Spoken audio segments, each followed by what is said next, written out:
Hey everybody, Moto Alonso here, back with another test ride and review of this gorgeous machine. What do we have here? This is a 2024 Harley Davidson Road Glide CVO ST. That's a mouthful, that's a big name. You got a big engine, you got big features, and you got big price with this one. But we're gonna take it for a whirl and see what we think.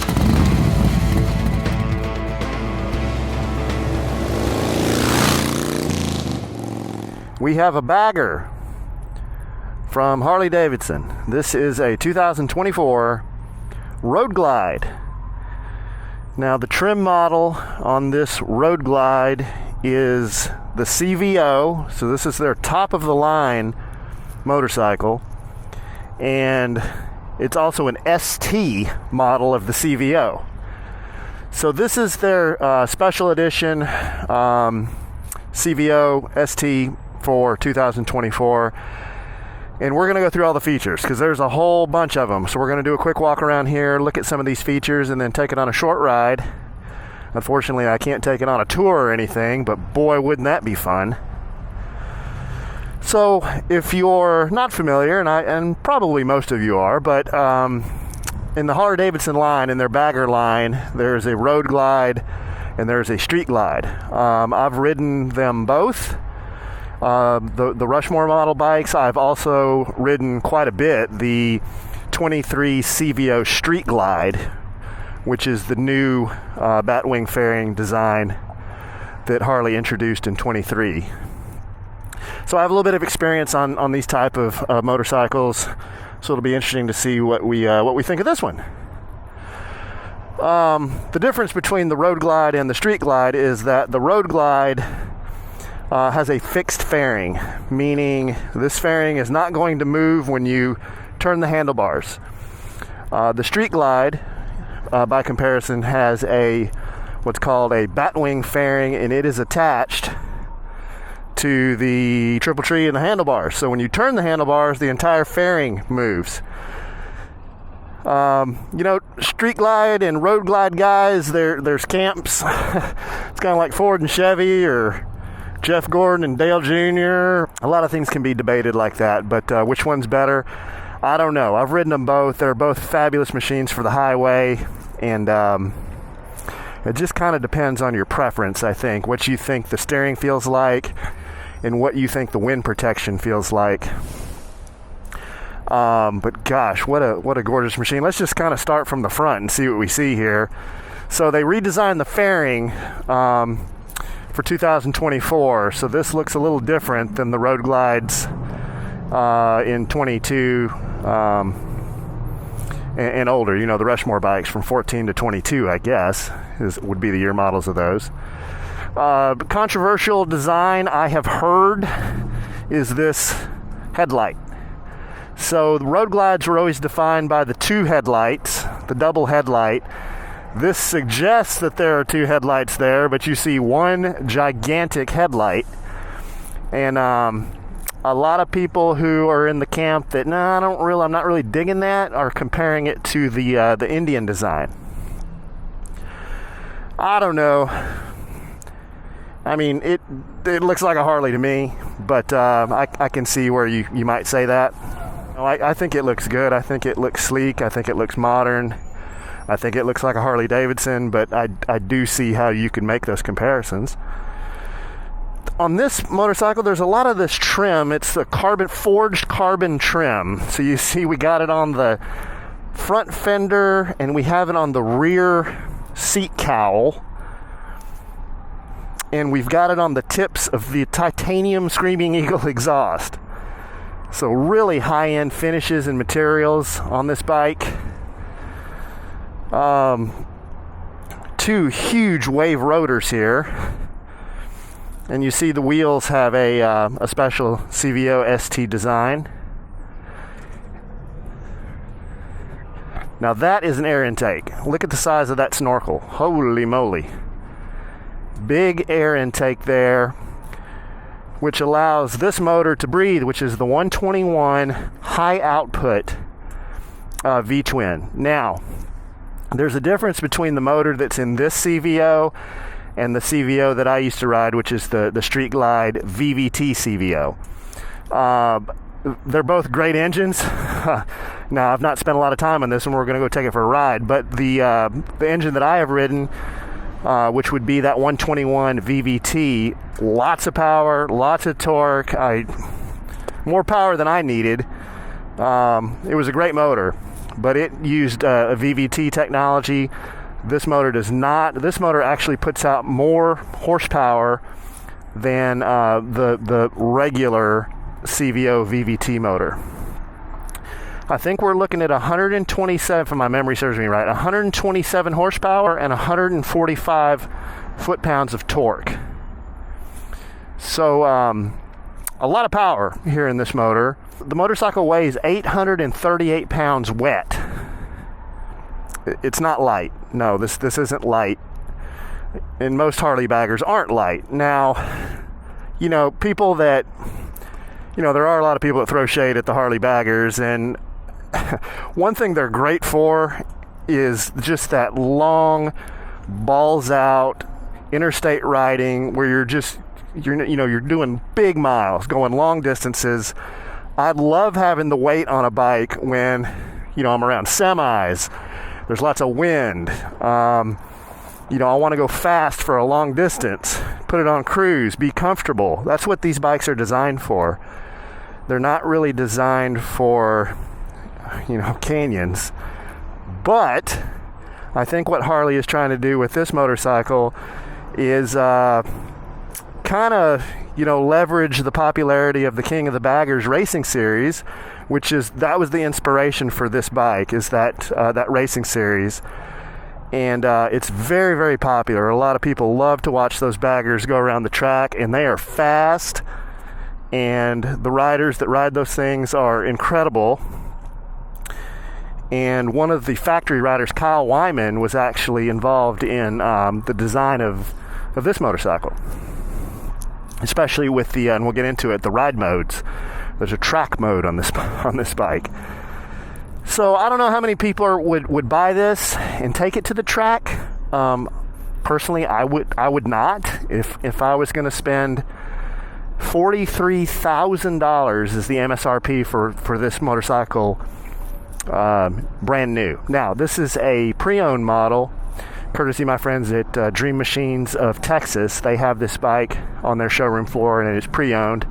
I think it has a couple thousand miles on it, and they have it priced way below the MSRP. But if you were to go to your Harley dealer and want to buy this motorcycle brand new, just know it's in the mid 40s. So top of the line, every feature you could want, except heated grips. Harley, what are you doing? We got no heated grips on this thing. If I'm on a tour on a bike, I'm definitely going to go through some bad weather. I'm definitely going to go through the mountains. There's going to be some rain. There's going to be some cooler weather. And I like having heated grips, especially if I'm going to spend the amount of money that this bike costs. But hey, there's a lot of other really great features. Sorry, I'm getting sidetracked here. Big air snorkel. We talked about the engine a little bit. 6-gallon gas tank. 44 miles per gallon on average. I think that's the manufacturer's listed MPG. So, you know, 250-ish miles out of a tank, depending on how you ride. This one's set up. We have a solo seat on this CVO ST. That is really cool. Nice Alcantara finish. Look at that. All the design and the stitching and the kind of the fake carbon looking weave there. Pretty cool. Mentioned the carbon fiber cowl. You'll notice here we have adjustable shocks in the rear and these remote reservoirs. I don't know. Some people, guys and gals, like the looks of those remote reservoirs. Some think they're kind of silly looking. I'm in the camp where I don't think they're silly looking, but I think they're unnecessary for the type of riding that I do, which is just touring. I don't know that I need my rear shock reservoirs exposed like that, but it looks trick. It looks really cool. That's what this is all about. A lot of this motorcycle is all about the style, right? Got some cool style here. Got the racing decal, the old school Harley logo with the drop H, kind of beckoning to an older time. Oh, I didn't mention, this motor is actually, it has water-cooled heads, so it's not a completely air-cooled motor. And you'll see, I believe this is the reservoir for the head cooling system. I don't claim to know, I'm not an engineer, know how all that works, but I do know that this hardware here is not on the pre-23 bikes. That is something new for these newer engines, and a lot of people don't like that. That's kind of attached to the down tube there. It's hidden on the Road Glide. On the Street Glide, I could see it like all day, which I didn't really care for. So it's kind of an eyesore, but it is what it is. Instead of a engine guard, you have those guard bars, flat track bars. I'm not sure exactly what you call them, but I think they're called flat track bars. So that's kind of cool. You can't put pegs on those, I don't guess. I guess you could rest your feet on them.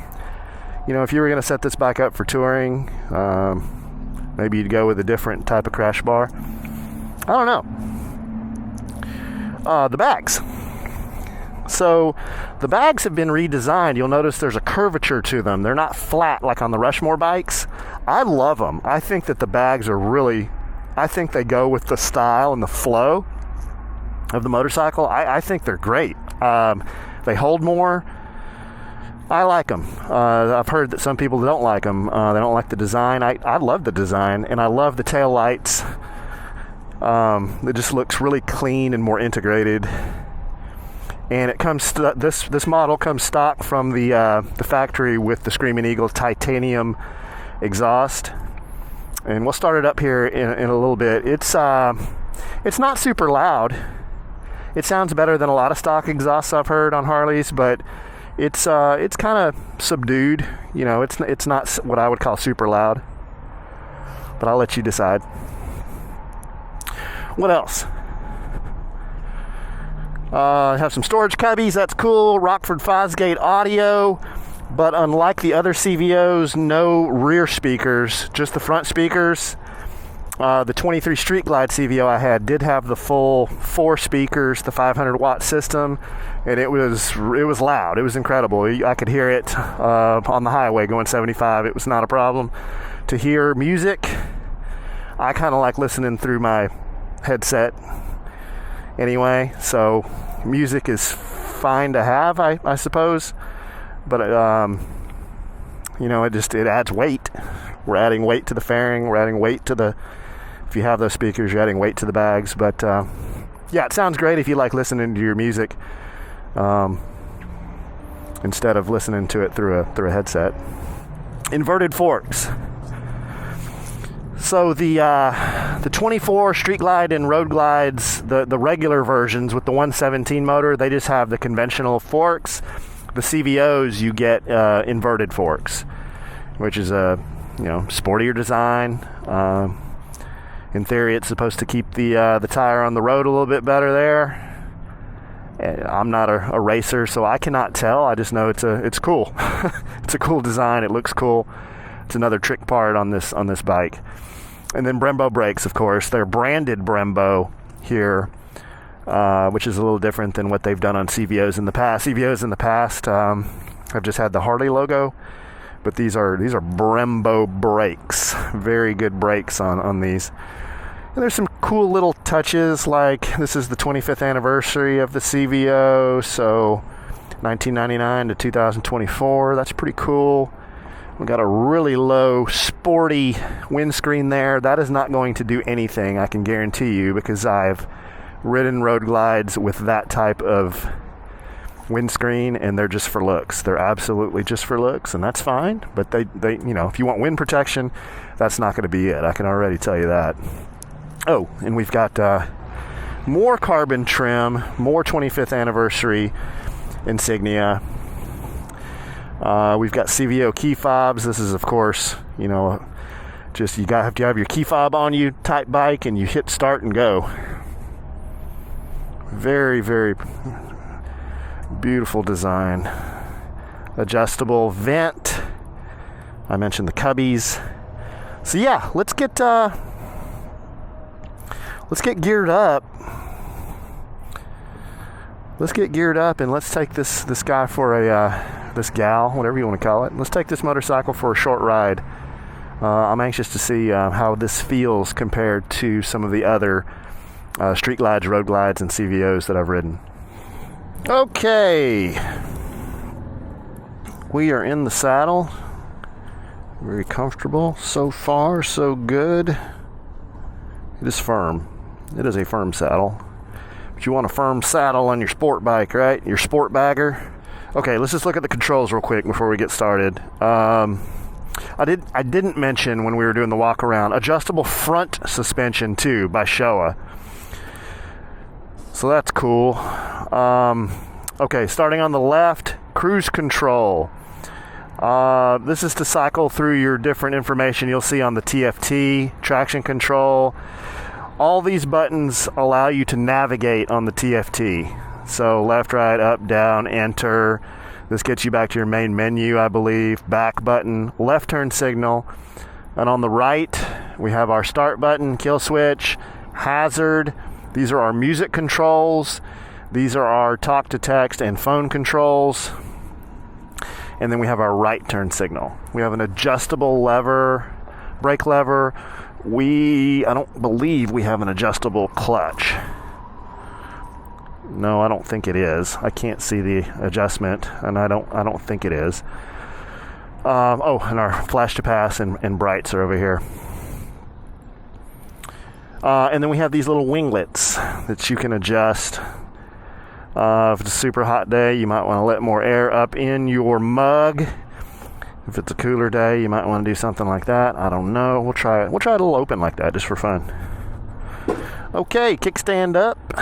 Got our keyless entry on us. Turn the motorcycle on. We see our little CVO animation. Holy moly, look at all this. Okay, this is a 12.3 TFT display. It's all digital now. There are no analog instruments on this bike. I got one right here. It's my watch. That's the only analog instrument we have. It's currently in sport mode.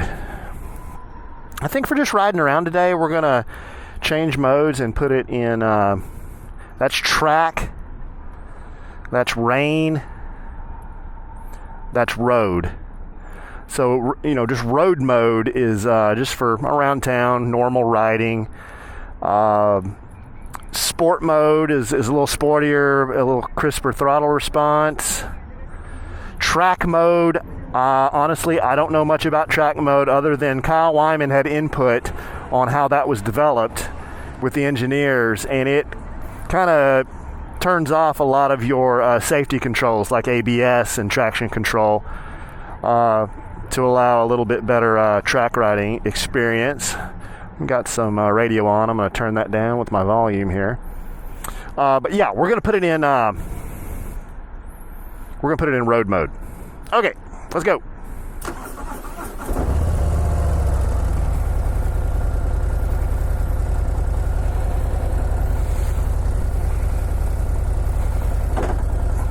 Clunk! Harley transmission.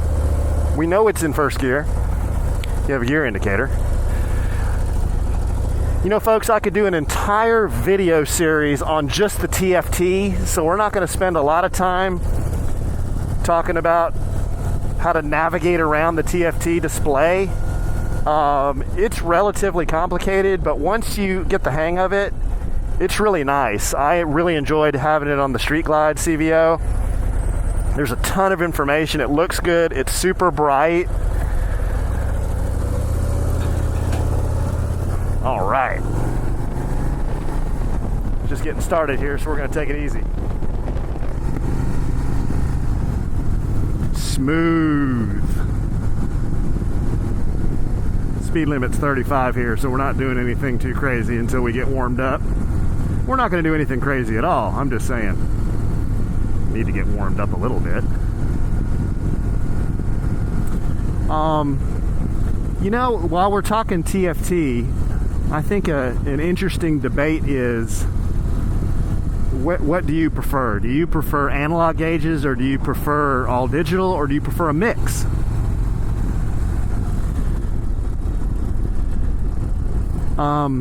You can argue pros and cons for both. I will tell you, I have never had a analog speedometer or tachometer go bad on me. Like, they always work. In my experience, they've always worked. I can't say that for the TFT, and I hate to bring it up, but this happened to me on the way to Sturgis this year. I am between Denver and Wyoming. I'm in Wyoming. Yeah, I'm in the middle of nowhere. Good brakes. I'm in the middle of nowhere, and I'm just cruising at 75 miles an hour. The TFT just goes blank. It just completely went blank, and so I'm riding with no information in front of me. I'm just riding almost like I'm on a bicycle. I'm like, what happened? Where'd my speedometer, where'd my gauges go? Where is everything? I pulled over, turned the bike off, started it back up. It looked like the TFT rebooted, and then after that, everything was fine. When I got back home, I took the motorcycle to Harley, and they said, yeah, there's some software patches and updates we need to do. And they did that, and it never happened again, but that's just something to bring up is, you know, with a digital display, there could be things like that you might experience. With an all-digital display, if it, not to be crude, but if it takes a crap, you may not have gauges. So just know that. But you could say the same for mechanical gauges, right? Mechanical gauges do fail. I've just never had one fail on me. So just something to bring up. But it looks beautiful. It's very bright. A little more with the times, I think, is what Harley's trying to do.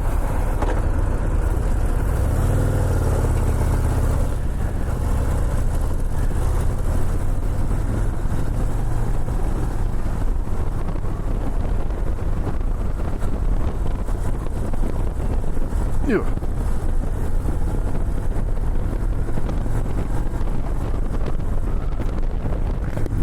Firm, sporty suspension.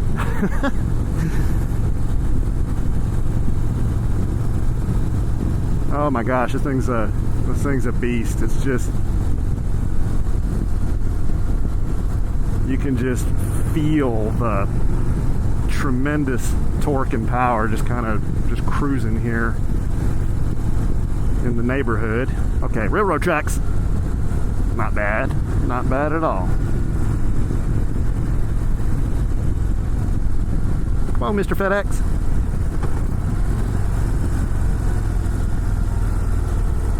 You don't want to mess with Mr. FedEx if Tom Hanks is driving that thing. He may end up on an island or something.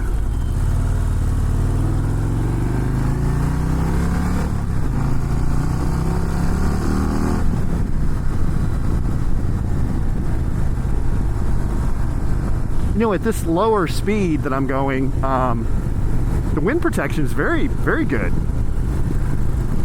I was kind of already judging the Road Glide wind protection based on the windshield, but it's smooth. I don't feel really anything on my chest. I feel it up under my arms, which feels good because it is warm today. But I'm not really feeling a lot of buffeting on my helmet now. We're not going highway speed, but we will here in a second. But no, the wind protection's great.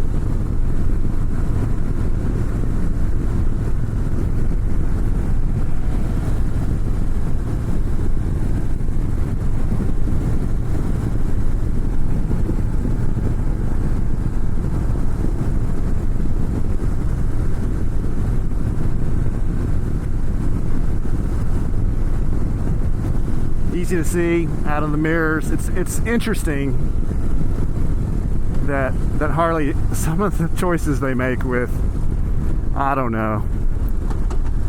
You know, and I love, you know, I've said this before, I love Harley Davidson, and I've had a bunch of them, and I've really loved every one of them. They all have pros and cons, like all motorcycles, but gosh, some of the things Harley does, like, okay, this is a $45,000 bike, and we're gonna put the standard, just regular, basic, like, looks like this was made in someone's shop class mirror on this thing. I mean, I don't know, is it they think that everyone's just gonna switch out the mirrors anyway, or we're trying to sell parts and accessories, or I don't understand that, but I'm not a marketing guy for Harley or a product manager for Harley, but I don't know. That's just a random thought as we sit here at the stoplight.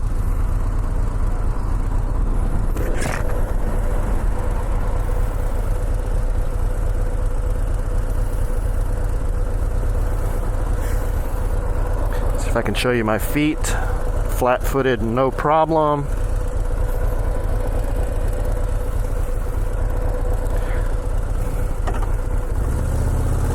I guess since this is the ST model, it has the smaller footboards on it, which really is fine with me.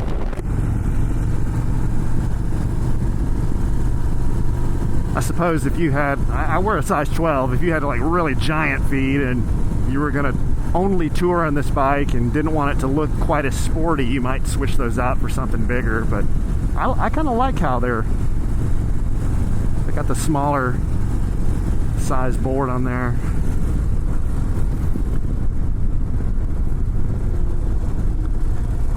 Yeah, like most Harley baggers, those Brembos are, they're great brakes. They stop this thing. 800, what did we say it was? 837 pounds? And they stop it, no problem. Yeah, we're gonna get on the highway just a little bit.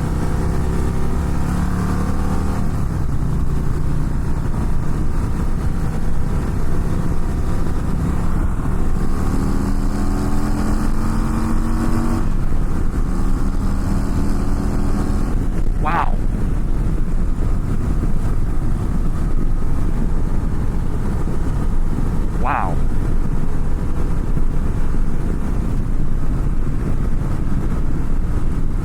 Yeah, it's got power.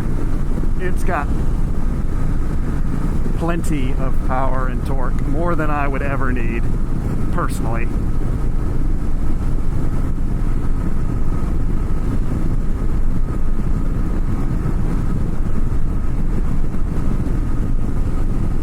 Now I am getting a lot of wind on my helmet because of that short windscreen. It's not buffeting, it's going right around my helmet. I can really hear it. It's loud. So I'm 6'1", just for reference.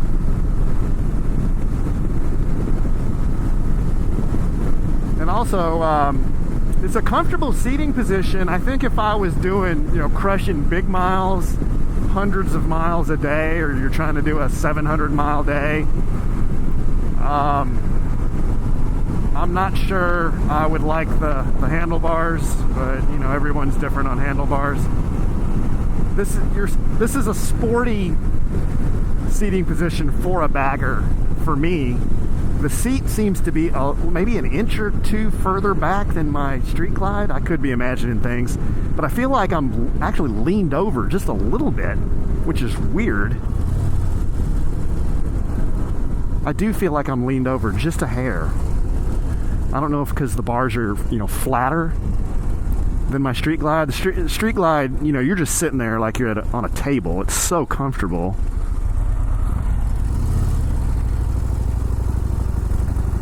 But this one, did you see that?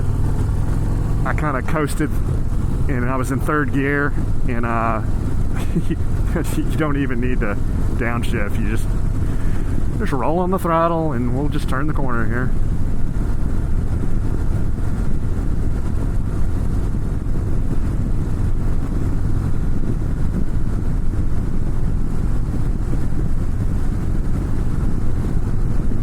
Oh, this thing's so nice. This is a big daddy motorcycle. Ooh.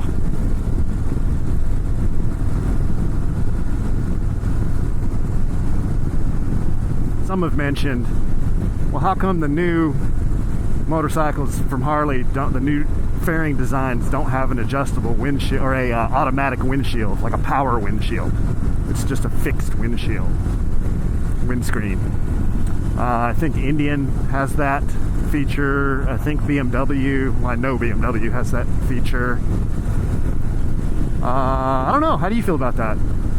Would you want to press a button and have your windshield go up and down? It's not a super like Harley thing, but it's one of those things kind of like cruise. Once you've done it, it's hard to go back to not having it.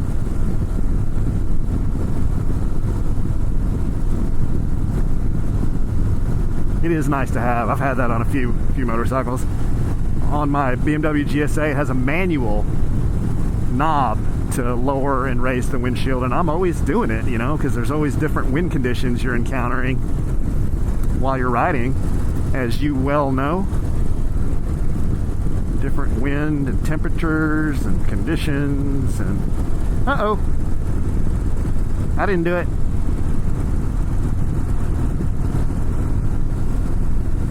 Thank you to our law enforcement here in our community.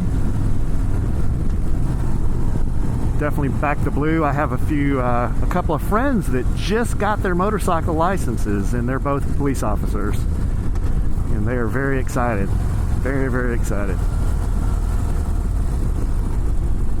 Good people. Thank you for keeping our community safe.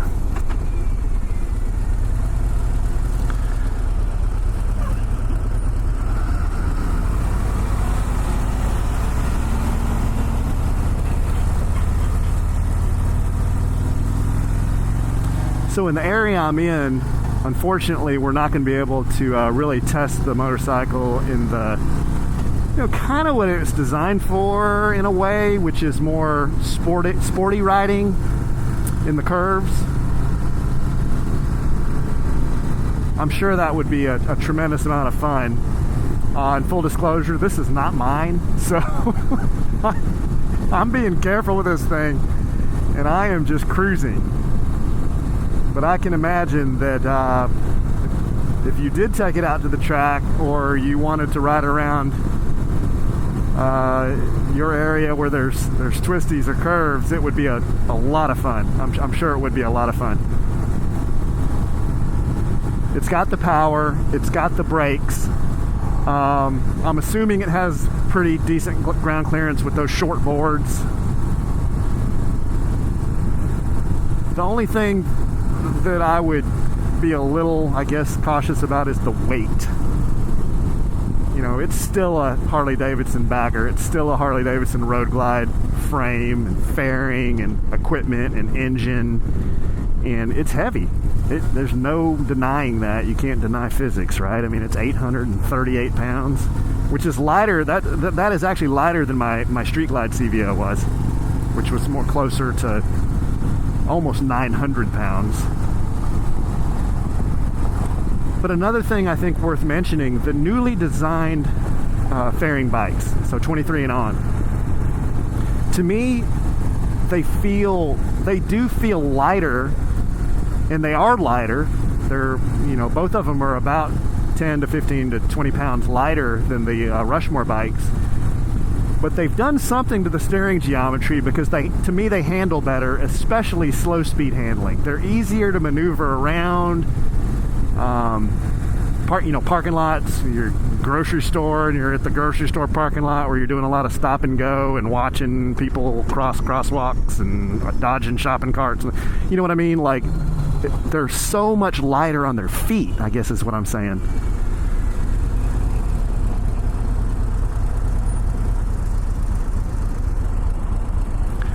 Man, there's a lot of construction around here. Oh, but yeah, the steering feels way lighter than. Now that's interesting. There we go. Two finger in the clutch, so I'm not pulling it in like all the way. Having a little bit of an issue getting it into neutral, not a big deal. But then if I take all my fingers off the the grip and pull the clutch all the way in, it's really easy to get it into neutral. Some bikes are different about that. You see here at the stoplight that I don't know if you can see that on the camera, but we got some vibration. It is a Harley Davidson. That's expected. You're supposed to vibrate a little bit if you're on a big V-twin. It's part of the deal. If it didn't do that, you'd be like, this isn't a Harley. This is a Honda. It's a Goldwing. Nothing against Goldwings. I'm just saying. But, they're very smooth. It's a different engine design. Comparable bikes. What can you compare this to? I don't know that you can really compare this to anything since we brought up Goldwing. It's definitely sportier than a Goldwing. The BMW K1600B. That's a premium bagger with that motorcycle actually has more horsepower than this one. It has 160 horsepower, but it's a 6-cylinder motor and it's liquid cooled, so it's a little different comparison there.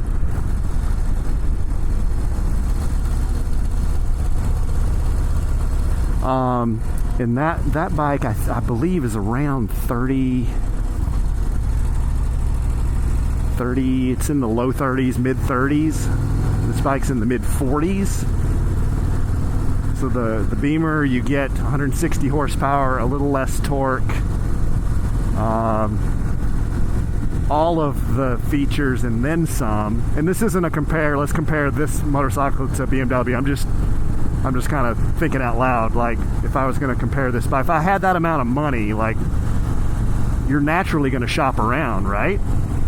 Or are you just going to say, you know what, that thing is gorgeous. That is a bad mofo, and I'm just buying it because that thing looks bad. It's got all this carbon stuff on it and the 121, and I'm just going for it. Hey, that's cool too. It's one thing I'm never going to do on this channel, guys, is judge you for how you spend your money. Because I hate it when people do that to me. Oh, it's your money. You want to do it. You do whatever you want with your money. I'm just trying to think, like, if I had that amount of money, how would what would my shopping thought process be? I'd probably shop around. I mean, you have to, right? $45,000. You gotta shop around.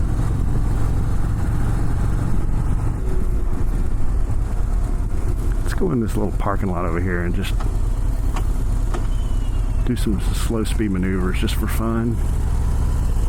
Ew, this isn't a very nice lot. We gotta dodge all this junk.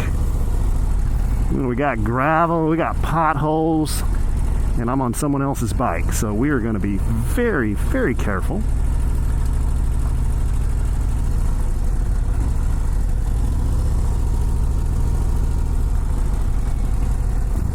You know what?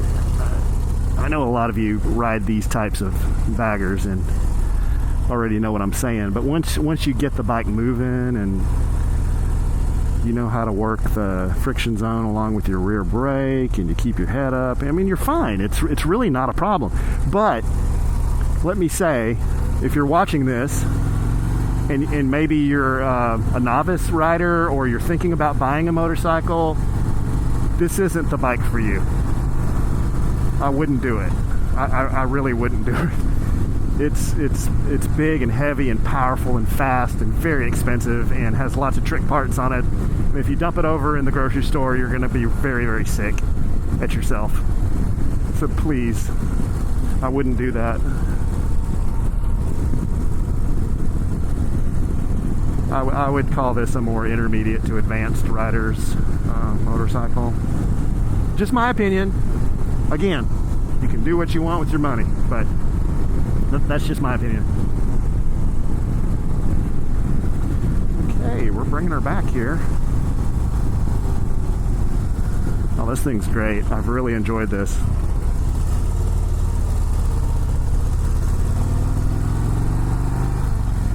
I've very, very much enjoyed this.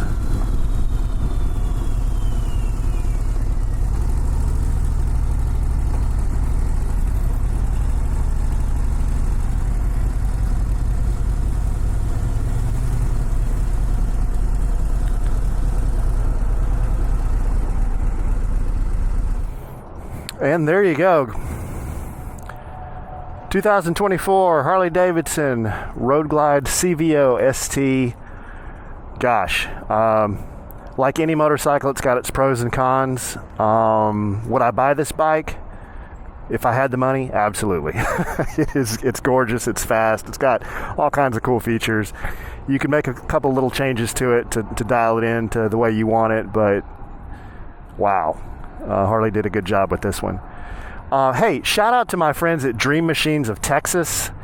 They allowed me to take this bike out. They were very nice to let me take this bike out, and I've bought motorcycles here before. We're going to be doing a lot of test riding because they carry all makes and models, baggers, cruisers, choppers, vintage bikes, retro bikes, adventure bikes. They're located in the Dallas-Fort Worth area, but they ship everywhere. So you can be anywhere in the U.S. and they will get you the motorcycle of your dreams at Dream Machines of Texas. So thanks, Dream Machines, for partnering with me on this. And we're going to have a good time. Let me know what you think. Let me know what you think about the Road Glide ST and anything else we talked about in the video. What do you think about that windshield? What do you think about these performance baggers, all the trick parts? What do you think about Harley not including heated grips? What do you think about those little mirrors? Anyway, thanks for watching, guys. Moto Alonzo.